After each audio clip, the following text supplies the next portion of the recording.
All right. Well, welcome everyone to our information session this morning for the DIS programs in Scandinavia. I'm joined today by Stephanie and Marcus, two of our colleagues who work with the provider. And so they're going to kind of give you some information and some general overview of the program. Beforehand, I'll just very quickly run over some of the main pieces of Ohio State information that is important for you to know, but I will be sitting here able and ready to answer questions, and we'll also have some time for questions at the end. So please let me know if you have any specific questions about the Ohio State end as well. So just a few key pieces of information. One is that the deadline for application is going to be based on our deadlines at Ohio State. And so for spring semester, that is October 1st. For summer, that is February 1st. And for fall, that will be March 1st. For DIS specifically, there's no provider application. You're just submitting an application through the Ohio State website at educationabroad.osu.edu. And once that application is reviewed by me and everything looks okay, I pass it on to DIS for the final decision. But unlike other programs you may be considering, this one only has the one application rather than two. But it is going to be due by our deadline rather than maybe a deadline that you see directly on the DIS website. The other big piece of information is going to be about the credit evaluation process. So it's good to know that any program or courses that you take on this program are going to be able to come back to your Ohio State transcript as graded academic credit. There are a handful of pre-approved courses, which is really great. You can find those listed on the program brochure on the website. But your course would either have to be on that approved list, or if it's not, that doesn't mean you can't take it. You just have to go through another approval process for figuring out what the equivalent course is here. So if you have questions about that, that's something that is probably best for us to meet about, or there is a video tutorial on our website as well, so you can look into that further. But it's just good to know that you are going to receive graded academic credit. How that fits into your academic plan is something you want to talk to your advisor about, but it will, affect your GPA and look like you took it at Ohio State and not be like transfer credit. And then the other big question I always get is about funding. So for this specific program, as long as you're applying through Ohio State, you should typically have access to any funding you have. But that's something I definitely point you towards the Buckeye Link office to kind of verify what your aid package looks like for the semester you'll be abroad and how that will transfer during that semester. Typically, students are able to use that money and that funding to pay for the program fee to DIS. But just wanting to make sure that everything will kind of shake out as you expect. So definitely take some time to reach out to Buckeye Link. So with that, I will pass it over to my friends at DIS, and they will give you their presentation, and then I will kind of sneak behind the scenes and be here to feel free to put questions in the chat or the question and answer session, and they'll either get answered live or I'll respond to you there. Great. Thanks, Rebecca. And hi, Samantha. Thanks for having us. My name is Stephanie Bowman. I'm the Health and Safety Coordinator. I work out of our North American office in St. Paul, Minnesota. And my primary role with DIS is health advising. So I do a lot of pre-departure health advising. And then I also coordinate the disability accommodations. So any physical disabilities or like academic accommodations. So those are my primary roles. And then I'm here with my colleague, Marcus. Yeah, my name is Marcus Newton. I am the admissions manager at DIS. So I work on all things application related. And then I also work with the scholarship process and both DIS's merit and need-based and diversity scholarships. So I have pulled up just our PowerPoint here to give you some information about our program. And just to start out, we are a nonprofit foundation. We were established in Denmark in 1959. And we provide semester, academic year, and summer programs that are all taught in English by faculty who teach what they do. So most of our faculty work in the fields that they teach. So they're able to bring kind of a real world perspective to the classroom. Our curriculum is broad, intellectually challenging, with a huge emphasis on experiential learning. So that includes faculty-led study tours across Europe, weekly field studies, and opportunities for practicum, research, and also lab experience. And then we also have very high quality student support. We have an academic support team. We also have a care team, so that are there to support you while you are studying with us. And like I said, our programs are located in Copenhagen, Denmark, and Stockholm, Sweden. So you can see on the map here where they're starred. Both of these cities are capital cities in their countries, also hubs for industry, business, politics, and research. Copenhagen is well known for their strong commitment to sustainability, also universal healthcare and education systems. Stockholm, known for its progressive stance on equality and human rights and innovation. So both of these locations really provide ideal opportunities to enhance our wide range of programs that we offer. So in light of COVID, we are currently open for business. And so we're planning to run a normal spring 2021 semester and beyond. We are closely, and we have been closely monitoring the global situation, and we continue to make appropriate decisions based on what's feasible and safe for our students, for our faculty and staff. We have emergency response and contingency plans in place, and then we've also adjusted programming in light of local health guidance. And even though our normal fall semester cohort was canceled, we are hosting a faculty-led program this fall. So we do actually have 55 students, I think it is, that will be departing for Copenhagen in just a couple days. So looking forward to that. We've have a lot of planning has gone into that, so we're hoping that goes smoothly this fall.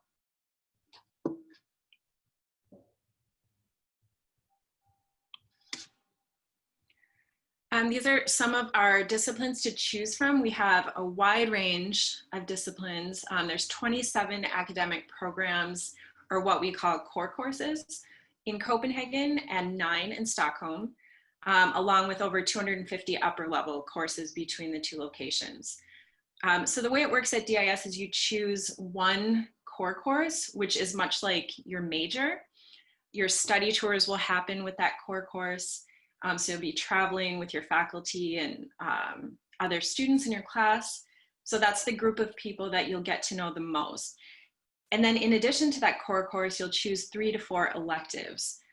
And not all have to be within the same discipline. So you have the ability to mix and match in a way that interests you, as long as it's counting towards your the credits that you need for your track at your school.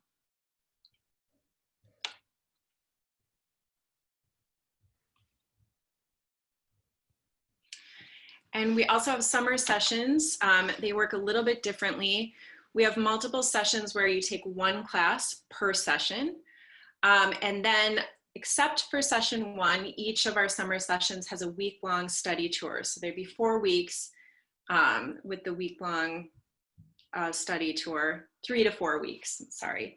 And you can combine sessions, so you could stay up to 10 weeks, or you could stay as little as 3 weeks if you just did one session. And so this is a good way, because it's just a little bit more flexibility with summer sessions, especially if you are not able to do a semester program, or you don't want to commit to that, to a full semester.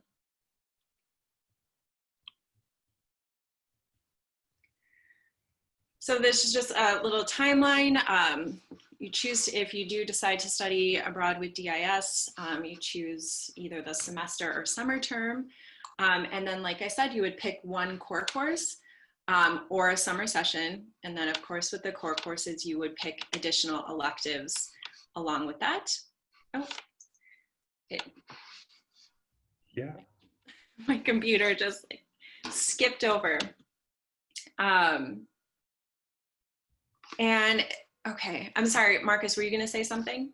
Yeah, I was just gonna talk about this, but if you weren't done with the previous thing, then. No, that's okay. Here, I'll go back. Perfect. Yeah, so I was just going to then move on to academics. So if we want to go, sorry, thank you. So just talking about DIS students, our average GPA and things here is a 3.5 incoming. We do have application cutoff of a 3.0. So 3.5 is right in the middle of 3.0 and the max, so that kind of makes sense that that's the average.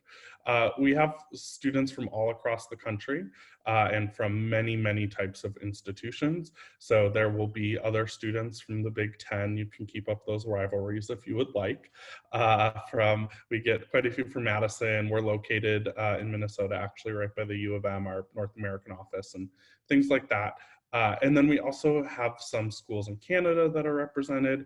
And then we also get a healthy amount of international students who are studying abroad in the States or Canada, who then choose to go abroad while already kind of being abroad and join us in Scandinavia as well.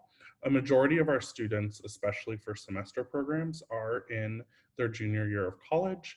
However, we do have, especially for our summer programs, a fair amount of students who are studying abroad in the summers after their sophomore year as well. And if you have compelling reasons for why you think it makes sense for you to study abroad at a different time that may be a little bit less conventional, we are happy to have that conversation and find something that fits in best with you. So as Stephanie kind of mentioned, students enroll in 4 to 5 classes for the semester, 1 per session in the summer. You have that core class and then your electives. All of the classes are worth the same amount of credit. So we think of your core course as that academic home, kind of like your major, Stephanie said, when you're at DIS, but you can take classes across all of those disciplines. The grading system is A through F at Ohio State.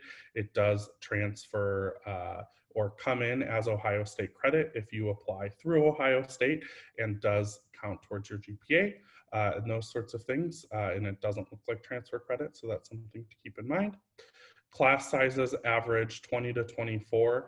We do have some classes that are much, much smaller, especially those early morning classes aren't always as popular and things. So if you sign up for an earlier class, it might be you and 6 or 7 other students, which I think is a really amazing opportunity to really get to know your faculty. Faculty are either Danish, Swedish, or from somewhere else in the world, which I guess they have to be from somewhere, so that makes sense.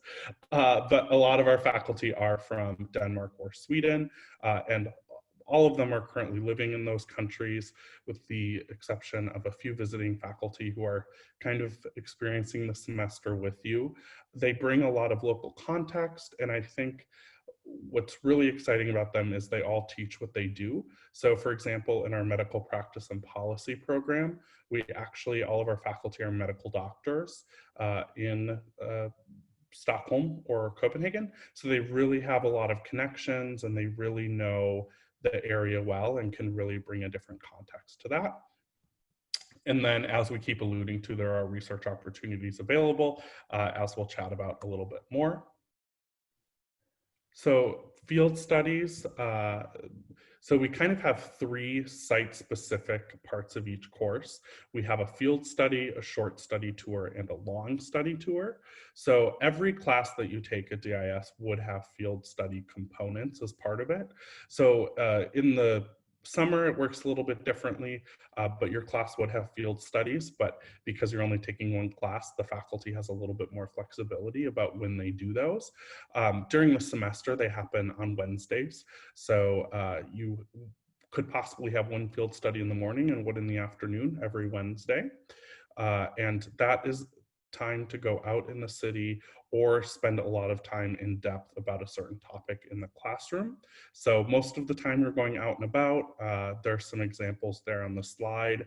I will say that this fall, when we were in Copenhagen, I did a field study to a distillery actually in Copenhagen for a food and culture class. And we tasted some aquavit, which is a traditional Scandinavian drink that's typically brewed and bought around the holidays. But we had a lot of conversations about nationalism and this idea of like buy local initiatives, and if those develop and inspire some sort of nationalist ideas as well, because they talk about things being better from here versus there. So I met the faculty and went to this distillery and was not expecting for my day to evolve into conversations about nationalism in relation to food and products. But I think that's what's really cool about these field studies, is you get to go out and have really in-depth conversations in specific places. So then the study tours. So for every core course, you go on 2 study tours. So you would go on 2 study tours during a semester. And then in the summer, with the exception of session 1, you would as well. So they're faculty led. You actually travel with your faculty member for that week. It's to a different country in Europe for the long study tour. The short study tour is either to a neighboring country or somewhere else in Scandinavia. And that's a time to take what you've learned in the classroom and in Scandinavia and then apply it to somewhere else. So it kind of tests your knowledge on the road. And I think, again, this is just a week to really spend in depth in your courses. I know our architecture students especially are encouraged to think of every single experience during that week as part of the study tour. So whether you're eating breakfast in your hotel and noticing the architecture, taking the tram and thinking about urban design in the city, those sorts of things. And then you do academic visits during the week. So if you're a business student, you'll go to lots of different companies and meet with people. And then we also work in cultural components as well. So we will take you to some of the top museums in those cities and give you an idea of that city as well. I just actually learned that some of our students that go to London typically go see a show on the West End at night as well. So we really try to work in some of those other experiences that you would hope to have as a traveler. And then I think one of the most important things to remember about these is that there's no additional cost. So for your study tour, meals and housing are included, as well as transportation. So it's a part of the fees that you're already paying to DIS. So you don't have to worry about additional costs there. And then I think it's also worth mentioning, we have a few courses that we call exploration electives. So if you'd like to go on a 3rd study tour at no additional cost, you can look for our exploration electives as well. Housing at DIS. So housing is applied for after you are admitted and kind of start that registration process for us. But housing is arranged through DIS, so you don't have to worry about making Craigslist ads or something to find housing in Denmark or Stockholm. DIS arranges that for you. It's a separate application through our registration system, and you can live with local students or in a homestay. So we have 4 housing options during the semester, and then during the summer, the option is living with locals or living with other students. So our options are homestays, the collegium or the studentboende, which is Danish or Swedish and American students or DIS students essentially living together. Residential community is all students from DIS. And then living and learning community is also all students from DIS, but you have a specific interest. So I know one of our more popular ones in the past has been social justice living learning community, as well as a culinary one there. And I would say, I would encourage you as a student to kind of think of a homestay or housing option, that challenges you. So think about, what you're comfortable with, and then what one might be really rewarding because of the small challenge or discomfort that it might initially spark for you. And I think there's a lot of growth there. And our students who do homestays and meet those local students, I think have a much richer experience when they have those connections to the place that they're studying. And just to mention, for housing, we also can provide accommodations. So for students who, for example, may need their own kitchen because they have allergies and need to avoid cross-contamination in a shared kitchen, we can provide that. They need a refrigerator in their room for things like insulin. That's something that we can work on. So that's all part of the application. There's a health form that you fill out, and then also a comprehensive housing application. We do have a group of people that read every single one of these applications and really place you, try to make the best fit for you, because you would rank your top 3 choices, and then you would get one of those 3 choices. So you don't know usually where you've been placed until 10 days, right, Marcus? Mm-hmm. 10 days before the start of the program.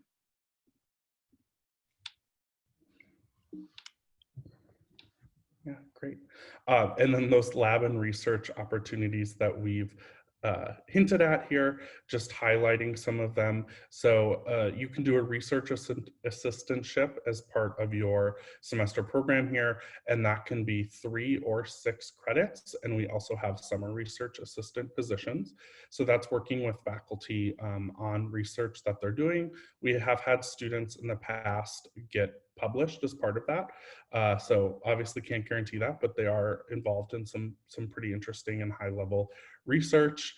Some of them are through different universities within the regions, and some are through DIS. So that's something to look at. And then we also offer lab courses both in the summer and during the semesters. Climate lab, which is an opportunity to actually spend the semester looking at the climate and certain mitigation techniques that can be used in terms of greenhouse gases and that sort of thing in one of the regions of the world that is really leading the charge on sustainability and on climate research. Copenhagen and Stockholm both have goals to be climate neutral here in the near future. I think Stockholm is really ambitious in their goal. I can't remember what the specific year is, but there are a lot of opportunities to do some research at places that are leading the charge here. One of my favorite lab courses that isn't listed is our microbrains lab, which is students in the summer who are actually, we grow microbrains in a lab. I don't necessarily know how that works, but I know that that's what we do. And then students are able to actually do research on them and learn a lot about brain functioning through those lab courses. So we do have wet and dry lab courses at DIS. So the city is your new campus, as we like to say. So most of our students are commuting about 30 minutes to their to DIS. So you really get an idea of living in the city, doing homework on the train, and really living like a local. So we want this to feel like you are living in a foreign country and really, you know, gaining all of those local perspectives and learning from people and experiencing that day-to-day life. So we do put you in the city with those support and resources, but do expect to commute and do expect to leave feeling like you know the city well.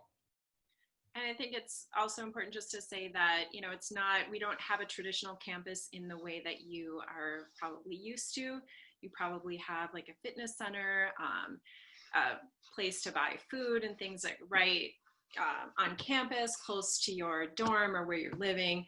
So really the city becomes your campus. So we just have our buildings where classrooms are located, and then we have some common spaces.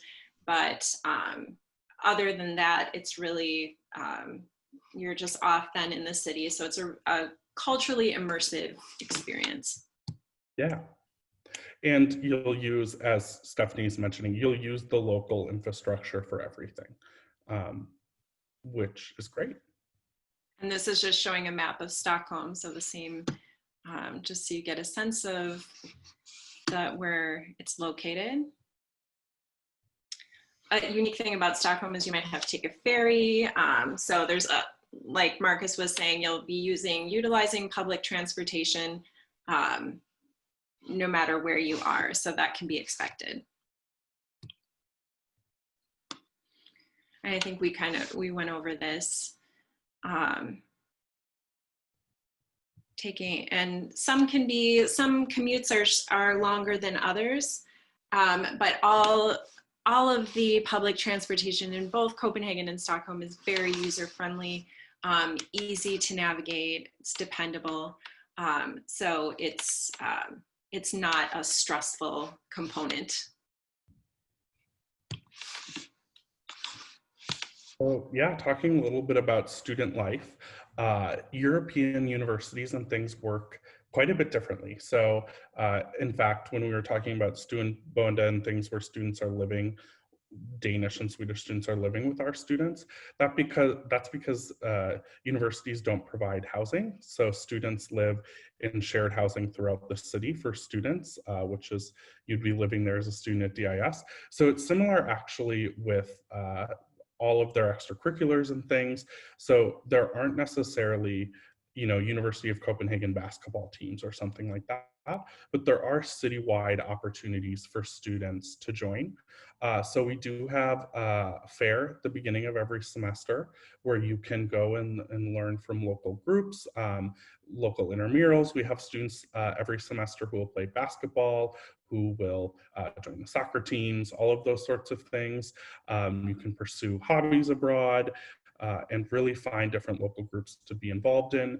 We have a student who's in Copenhagen and some other opportunities in Stockholm as well, where you can just hang out with local students and find out what sorts of things they're involved in as well. And then we do have a few specific DIS clubs and things to join. So everyone's favorite topic, budgeting, which I do think is definitely something that's important to think about before you go abroad, obviously. So I think one important thing to keep in mind are the things that are covered by DIS. So when you pay the tuition and fees to us, you are also getting your books, laundry, local transportation. So if you are commuting, like we've talked about, you actually will have a phone app in Copenhagen that DIS will put the money in for commuting to and from DIS.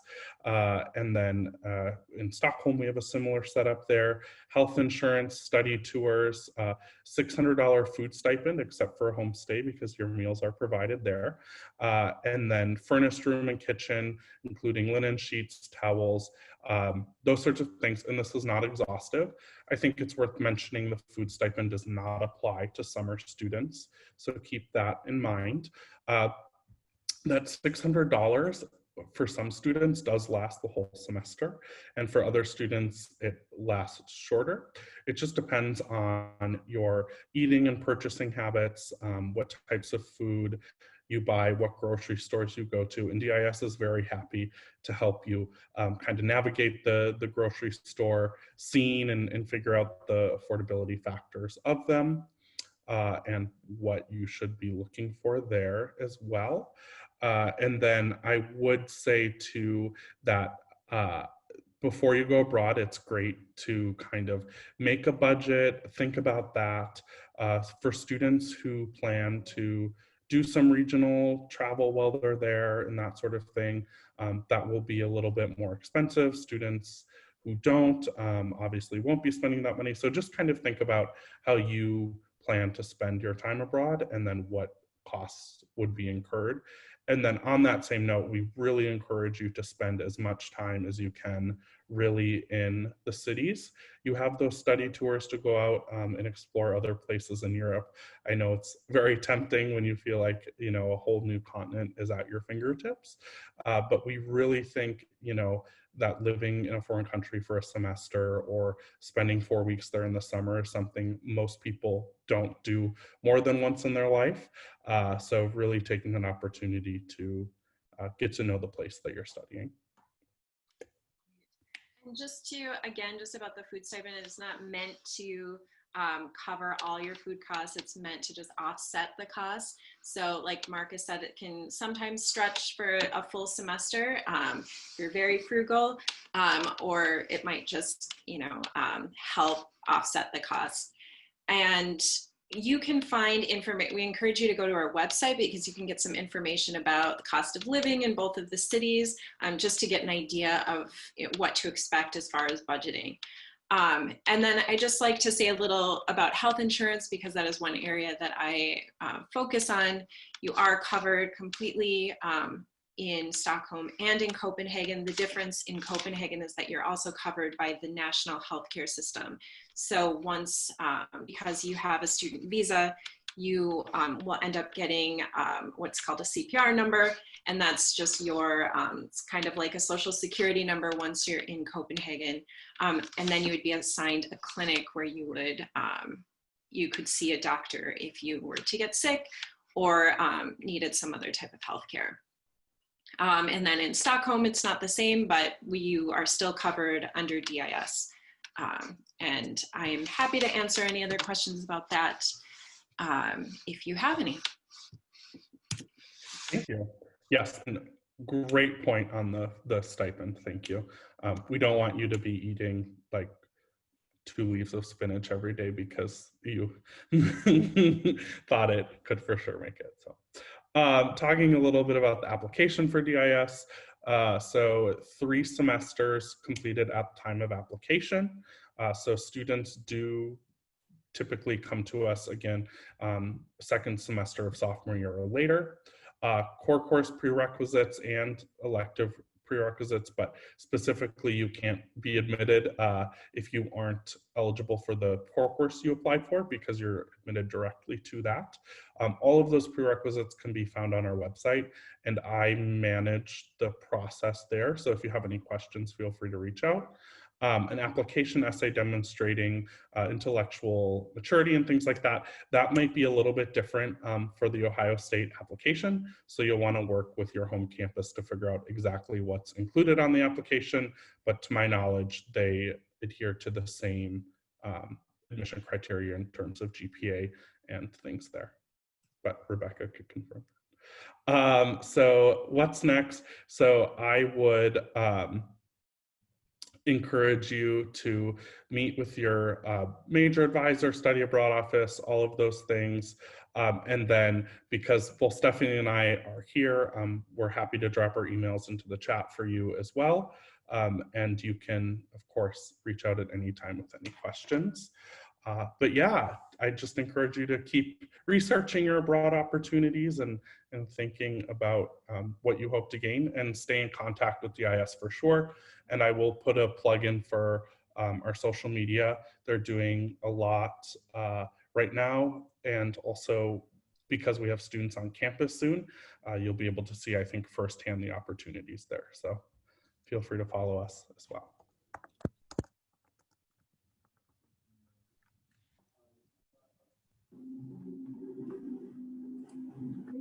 Have any questions?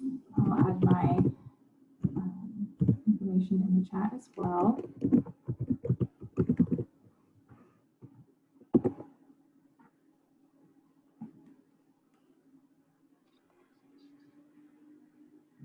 Yeah, so Stephanie kind of mentioned it briefly, but we weren't able to offer our full fall semester for students, but we did work with a few universities to do specific programs on site. So we do have a group of students coming from Carleton College in Minnesota, and then another group from Wellesley coming later in the semester. Americans are allowed to come to Copenhagen in the current situation if they're sponsored and working through DIS. So if you were just trying to kind of travel there on your own right now, that might present more challenges. But Copenhagen and Stockholm have both handled COVID a little bit differently than the US, and life has very much returned to some semblance of normal or pre-COVID times, with obviously some restrictions and some different safety measures in place. But we are confident that students will be able to come in the spring. We, the major thing holding any students back right now is the US scenario and situation happening around COVID. And I know Stephanie's on health and safety, so she might have some other notes, but yes, students are able to come in the current Yeah, situation. and this is an ongoing, changing situation, so there's a lot that we can't say for sure. But like I said, we're monitoring the situation closely, making changes as needed. But right now, we are looking forward to a normal semester. One thing that we didn't mention in the presentation is that as far as the application fee and cancellation policy, we've waived that now. So you have up until, like, for example, if you were applying for this coming spring, you would be able to cancel up until arrival day and receive a full refund of the program fee, and then also the deposit, which is there's a $500 deposit. So that is for spring. And then Marcus, can you clarify for summer? Is that in place yet, or we don't know yet? Yeah, we haven't officially made that decision, but if you're applying for summer, the $500 deposit at the earliest wouldn't even be due until like February 15th. So you have quite a bit of time before we would ask you to pay that. And then by then we'll have our new, if we make changes like we have in the past, we'll have those in place. And then I also want to point out or make sure it's clear too that if your home University of Ohio State needs to or makes the decision to not allow study abroad for spring semester for safety reasons, we of course support that decision and understand that each university needs to make different choices based on their current situation and regionally and things. So even if DIS were to allow students to come, but your home institution was disallowing study abroad, we wouldn't be able to support you coming on our programs. I was going to add that just because GIS might be open in spring doesn't necessarily mean that it would be approved through Ohio State. At this point, we're allowing students to apply for spring semester, but we encourage students not to make any kind of financial commitments, like buying airfare, big deposits, and things like that. I believe that a decision should be made early to mid-October. It comes down from the President's office, so it's a little hard to say exactly when that will come, but that's something we'll definitely know in time to make any decisions and contingency plans we need if the program will be approved for spring. Yeah, I did say something about diversity scholarships. That's a great question, and also worth realizing that it's not listed in the PowerPoint, so we should make that change. Yes, so we do offer a number of scholarships through DIS. You can find them on our website, and I'm happy to find that link and drop it in the chat as well. So we have kind of three types of scholarship. We have a general diversity scholarship. All that's needed for that application is a short essay based on a prompt. We have a need-based scholarship. The main criteria there is that we just need a copy of your financial aid letter detailing your expected family contribution and those sorts of things from Ohio State. And then we also have some merit scholarships that go up to about $10,000, and those have specific essay requirements. One is the Honors USCA scholarship, and that's based off of our previous executive director and some other opportunities there. And then I also would just say that the Fund for Education Abroad does have some specific money that they give to DIS students and some other things there. And they are, their deadline is in about a week and a half. So I would encourage you to look at the FEA website as well. I just added a link in the chat as well for the OSU scholarships. There, like I said, you can use OSU funding, but there are also some additional study abroad scholarships that are available directly through different colleges and departments here at the university. Yeah. And that link that I put in there also includes just fees and scholarships on the DIS page. So that's there as well. Yeah, and I will say, as the person who now is kind of overseeing the scholarships, we do award a vast majority of students who apply. So I would really encourage you to apply for a DIS scholarship. We offer them both for summers and for semesters, and you can apply for scholarships through DIS before you've even been admitted. So it gives you a good idea of your financial kind of situation